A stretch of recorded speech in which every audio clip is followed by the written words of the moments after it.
Hey gang, hope everybody's having a great day. So we are back in Australia. It is Saturday morning and I'm so excited to make this keto smoothie. I would love to share this with you because a lot of times people are asking, okay, I want to have something quick and easy. I don't have time to have full meals. I don't like cooking, which is like me. So this is a great thing that you can incorporate into your day and keep you in a state of ketosis. If you're truly trying to do the keto diet, this is amazing. I'm going to give you some alternatives. I'll show you what we use. Hey Sue, hey Denise, thanks for joining us guys.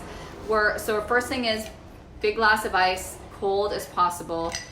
We're gonna do a full avocado. Some people just do half, but this is a great way to get the avocado, the healthy fats. It's got magnesium, lots of other nutrients in it for you.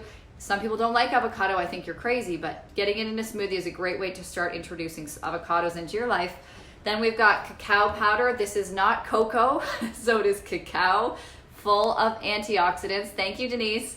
And next we have a couple alternatives. So if you have some gut issues, you're trying to improve your microbiome, because if you're not aware, apparently our gut is our second brain. So a lot of the stuff that happens with our health can happen in our gut. So putting a little bit of this prebiotic fiber, I use this one. It's Heather's. It's not going to spike your insulin, but it also is really good for feeding the healthy bacteria. So that's going to go in just a little bit of that. If you are trying to move away from dairy, then definitely go coconut cream. Coconut cream is full of healthy fats. You can also use regular dairy if you want to use whipped cream. Stay in those things. If you look at the ingredients list, this is going to be totally backwards, but some countries like Australia will actually say how many grams of carbs per 100 grams. Stay below 5 is ideal.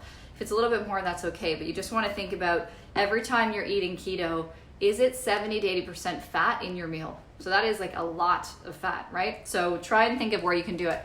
Now, a couple alternatives for your protein source. This is my favorite. This is Protones. So this is chocolate Protones. It is protein infused with ketones. So not only are you going to create ketones endogenously in your liver using the protein in here and the MCT oil. So it's the MCT oil that will allow you to create ketones. You can also have extra ketones with the exogenous ketones.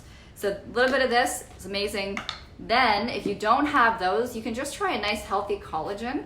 It's really, really good. It's also great for your hair, nails, teeth, all that kind of stuff, and your gut. So this is gonna be amazing. Now some other fun things, and today I'm feeling so excited about this smoothie, I'm just gonna throw it all in. Hey Judy, how are you? Thanks for joining. This is Keto Cream. So Keto Cream is our favorite thing in the whole world. It has MCT, it has collagen, it's amazing in coffee. It has a little bit of sweetness, so it's gonna sweeten what you're eating naturally without spiking your blood sugar. So it's going to help us with improving the flavor even more, and some vanilla keto nut. So this thing is all gonna go into the blender. We're gonna blend it up, pour it into a glass. I'll send you guys a picture. If you do have your own smoothie recipe, please drop it below. Is there one little ingredient that you absolutely have to have in your smoothie? I want to know what you guys are doing, because we're always looking for new keto smoothie recipes. And even if it's not keto, what's your favorite smoothie? Thanks guys for watching.